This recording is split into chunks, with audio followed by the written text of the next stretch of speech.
Hello folks, there is probably not a single person in the world that hasn't heard of the Shaolin Temple. Not everyone is interested in documentary films, but the abundance of movies about the life of the temple and the monks has helped everyone to get to know it a little. However, this information is quite superficial, especially in Hollywood movies.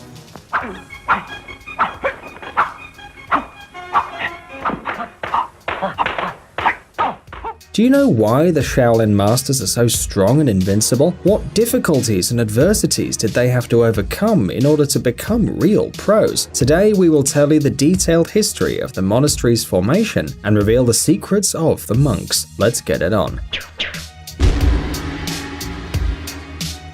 The Shaolin Buddhist temple was founded in 495, but few people know that the monastery was there before that. It was built in the early 5th century, originally as the abode of Ku Qianzhi, the Taoist reformer. After almost a century when the persecution of Taoism began, the monastery was finally occupied by Buddhists. At first, there was nothing extraordinary about the Shaolin monastery, but everything changed in the 530s. It was then that the temple was visited by the Indian monk Bodhidharma, who taught the local monks how to improve their meditation skills and maintain their physical health. This is rarely mentioned, but the tradition, which became the pride of China, was initiated by an Indian. The teaching drastically changed the Buddhist practices at the monastery, and in 620, it had become famous as a martial arts center. Shaolin flourished between the 14th and 16th centuries, when the number of young monks who wanted to dedicate themselves to the monastery increased. However, only the strongest could get in, capable of withstanding tests of body and spirit. In total, for 1,500 years, the monks worked tirelessly to improve the techniques, passing them on from generation to generation, so that at the beginning of the 21st century, their fighting school is considered legendary. The Shaolin Temple is located in central China in the Songshan Mountains in the Henan Province, Dangfeng City County. It's about 846 kilometers from the Chinese capital, Beijing. In the life of Shaolin monks, there have always been two main occupations: meditation and training to develop strength,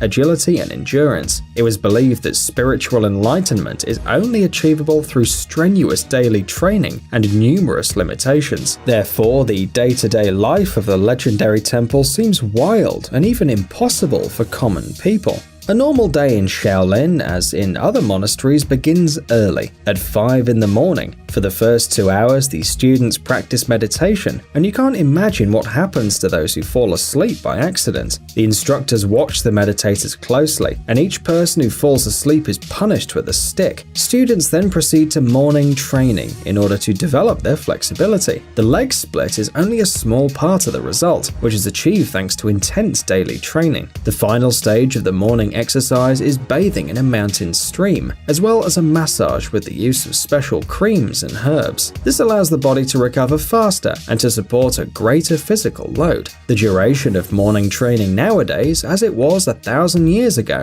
is 3 hours. After a quick breakfast, the monks proceed to study the scriptures, and then begin the main training of the day, which lasts 2.5 hours. During the first half, the disciples perform exercises intended to develop strength and endurance. The second part is dedicated to martial arts. It's worth noting that the life of monks, subject to a strict schedule, practically excludes and has never included leisure time. To achieve total control over the body, these people reject even freedom. Every day they spend so much time doing exercises that they have even worn out the stones on the training camps. In the past, the surface of the floor was smooth and even, but today it's full of holes in places where for centuries every day, the disciples of the monastery have practiced their exercises. Only 1 hour after lunch is dedicated to personal activities. After this, the training continues, this time sparring. Students practice the techniques learned during the day with their rivals. The skills of pugilism and combat with weapons are developed. It's very interesting that for the practice, it's necessary to use all force without taking into account the fact that the other person is your classmate. Mentors carefully observe the actions to avoid injuries. It should be noted that throughout the long years of the monastery's existence, the daily routine has not changed, and no one has tried to soften it. The students of the monastery study different styles of wushu or kung fu by mastering the styles of the tiger, the snake, the crane, the leopard, and the dragon. Upon achieving certain successes, the student becomes a warrior monk, after which he receives a special belt. The improvement process takes many years, and Shaolin masters no more than 170 combat techniques.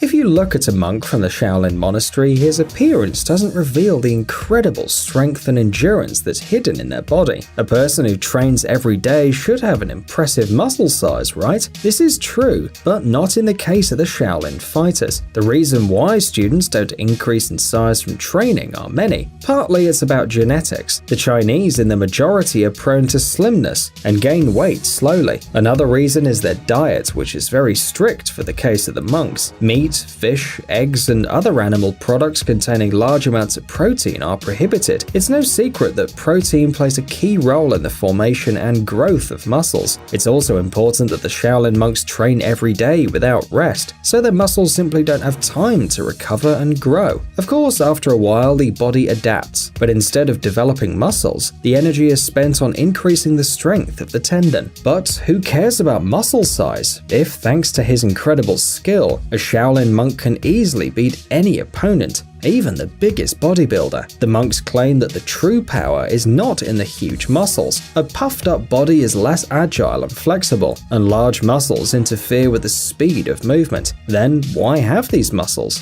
At the beginning of the video, we mentioned that Shaolin monks faced various difficulties and adversities, so it's time to talk about this. In the 20th century, the normal life of the Shaolin monks came to an end. Yes, the monks still stood out for their incredible strength and agility, but they could do nothing against firearms and artillery. The 1920s were filled with war, and as a result, in 1928, the monastery was completely destroyed by fire. In 40 days, the fire destroyed the scriptures and writings of the monastery, and this place, which was once full of strength, ended in ruins. And World War II had its effect too. At the end of the war, only 7 people survived among the ruins, and only 3 of them were familiar with the Shaolin martial arts. At this critical moment, the history of the monastery may have ended forever, but at the last moment, the ancient tradition was saved. The Chinese authorities came to the rescue. To revive the monastery, they had to find martial arts masters familiar with Shaolin traditions and invite them to teach their secrets. The monks carried out a long and arduous work to recover the traditions and customs of the monastery, which for almost half a century was in ruins. The 80s of the 20th century were marked by a quiet period in the life of the Chinese, which of course was also perceived in the monastery. The government managed to re-establish its economy, eliminate the problem of nutrition, and develop GDP growth rates. To keep pace with the changing times, the Shaolin monks decided to lift the veil of secrecy that surrounded the temple. An important event occurred in 1982, when the film Shaolin Temple appeared on the screen. This marked the beginning of a new era for the monastery, when a wave of popularity swept through China, after which hundreds of young people from different provinces who wished to become novices turned to the walls of the monastery. Unfortunately, not all of them were able to make their dream come true. The novice followers of the monastery were selected with severity, and only the most gifted were chosen.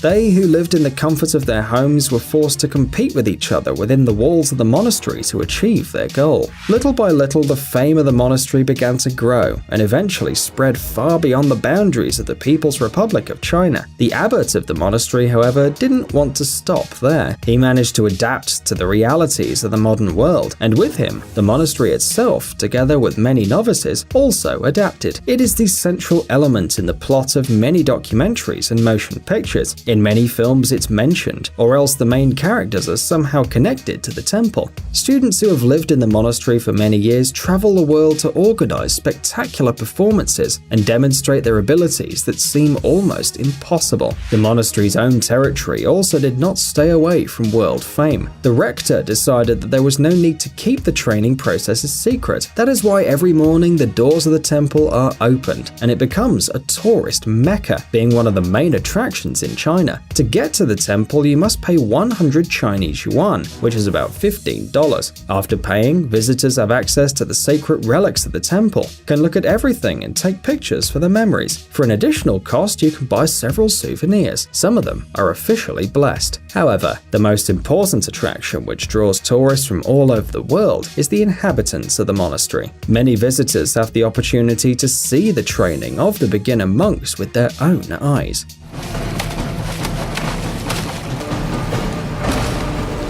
The present state of the Shaolin Monastery is almost entirely a reflection of the work of Abbot Shi Yongxin. He was not afraid of change, and in the end, he began to play the role not only of a spiritual mentor, but also of a Shaolin brand manager. Today, he even attends Communist Party congresses. None of the previous masters had visited such places in the entire history of the temple. Shi Yongxin represents the interests of his monastery in the political world, and is one of the most influential and respected people in China. Hey, stop being lazy, it's time to use that brain of yours. Welcome to Brain Time. Incredible facts from the past, the present, and even the future. The power of nature and wild animals, amazing facts and unsolved mysteries. You'll find all this and much more here. Subscribe now, you won't regret it.